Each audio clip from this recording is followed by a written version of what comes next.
The feed doors don't go anywhere. There's no, everything is flush. And this is what's going to support the lids. Hey guys, this is Tyler with Top Lids, and this is probably one of the biggest tanks that we've ever shown on here. This is a 5-foot by 5-foot cube tank. It's from Crystal Dynamic Aquariums.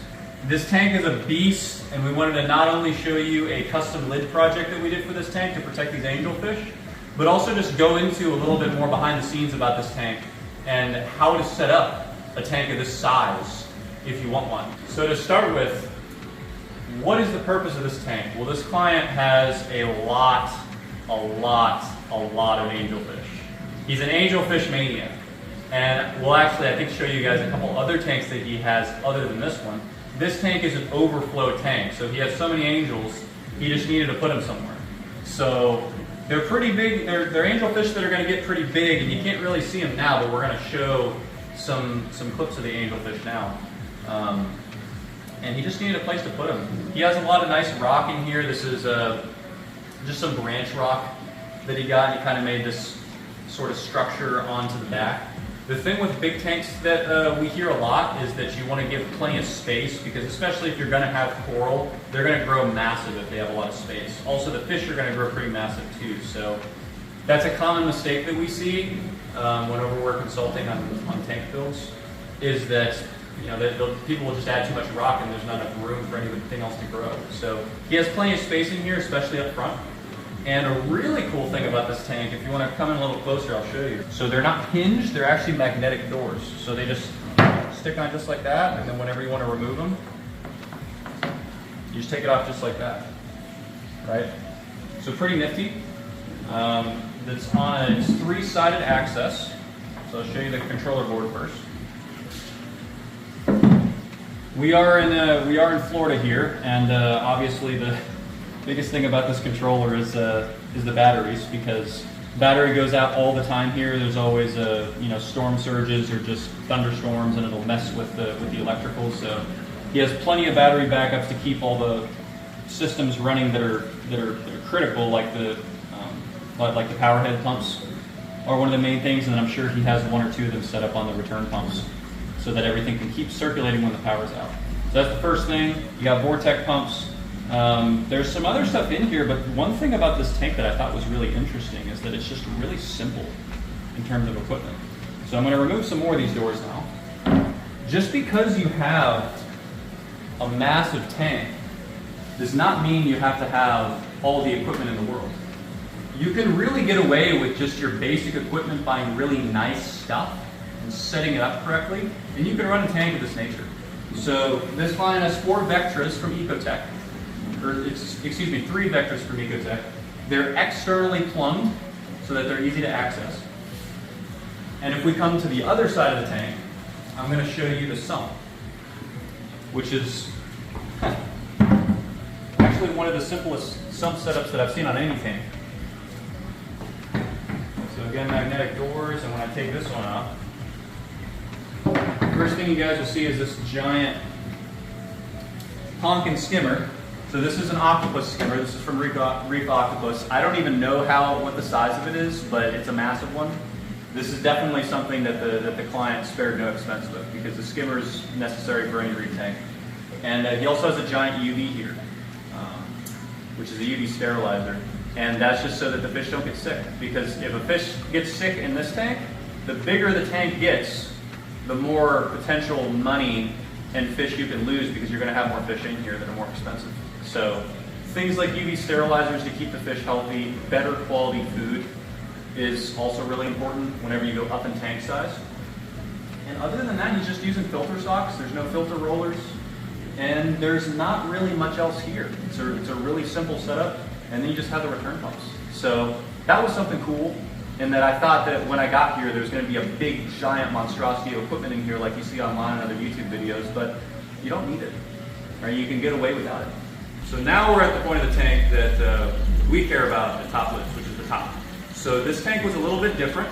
Because it's so large, it does have this frame this black frame. So this is just to kind of keep everything stable. It also has a little Eurobrace on the top.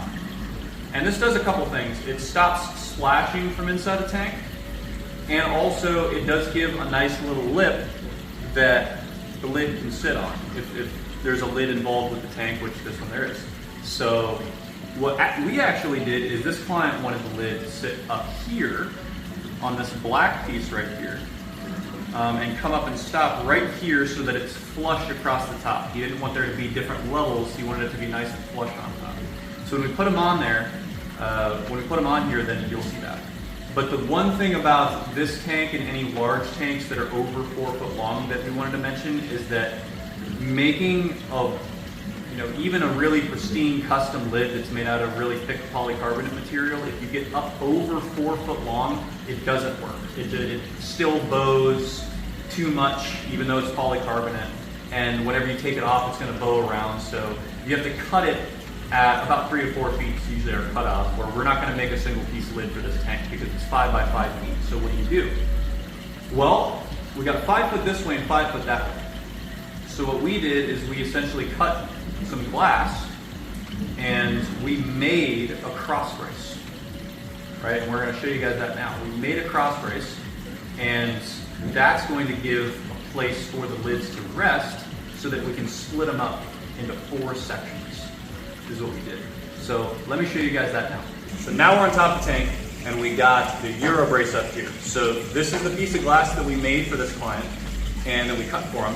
And this literally just sits across. It sits in this little groove right here. And this is what's going to support the lids, right? If you have a tank of this size, we can sort something like this out for you. Just let us know. And let's start putting the lids on. So apologies for this model pose that I'm striking right now, but these are the lids here. So this is exactly how it's going to show up. You guys are at the back, and then I'm at the front.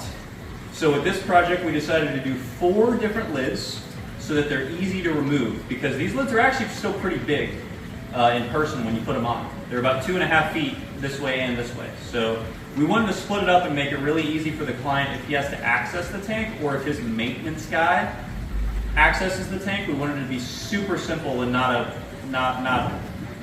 complicated.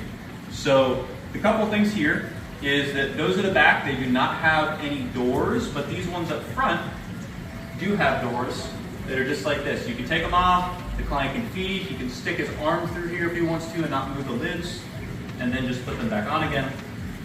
And also, there is a line here that is for the Eurobrace that we made, right? So I'm going to show you guys that. When we put the piece of glass on, it's going to lay on under this, and then the lids are going to rest on top of the piece of glass. So let's start putting these on top and I'll show you. And here we are with all 4 of them up here. This is what it looks like for a tank this large, a lid project. This client just wanted it to be really simple. Everything really simple. So all we did is we gave him some feed doors like I was showing you on the ground when I was striking a pose for you guys. The feed doors that we do are just like this. They're screened so that you don't have condensation on the bottom. They're very lightweight. You just grab them just like this in the middle. You use 3 fingers and just grab them just like that. And then when you're done, you can just place them back. They're not going to fall off whenever you take the lids off. Like if I were to take this lid off, the feed doors don't go anywhere because they're recessed down inside the lid, so they don't pop out and they don't fall into the tank like a torpedo and hit a fish in the head. So they're locked in place. And like I said, if you want to come in a little closer and show it, there's no, everything is flush. This is exactly what the client wanted. So we just had it sit right down in this little groove, and everything that as you look across the tank is nice and flush across the top. So otherwise, these are screened lids so that you don't get a lot of condensation on the bottom, because you don't want to do maintenance. You don't want a bunch of salt creep on the bottom of these lids. And they are pretty, I believe this lid is about 3 pounds, not insanely heavy. So if you're up here in kind of a precarious position on top of a stool or something like I am, and you don't want to fall, these are not going to be massive, lids to move around. Also, something important about these lids is if you are on a ladder and you do accidentally drop it, wouldn't recommend it, but it's not like they're going to shatter like glass lids were. I think that this client said that there was a glass lid option for this tank. It would be a massive piece of glass. And the problem with that is that they're really heavy. They're going to collect a lot of condensation and salt creep and algae on the bottom as it grows. And the big thing is that if you drop it, it's going to shatter everywhere. These don't do that because they're made out of polycarbonate, which is a really hard plastic material. And that's pretty much it. That's what I wanted to show you guys. So for any tank that's over 300 gallons, we could talk about a project like this if you have one, or you just want to stop by and say hi to our team. We'd love to say hi and chat with you. Toplids.com is the website, and there'll be some things on screen that show you kind of what you can do to get in touch with us. And otherwise, this has been Tyler with Toplids. I really hope you enjoyed. Hope it was valuable information, and I'll talk to you soon.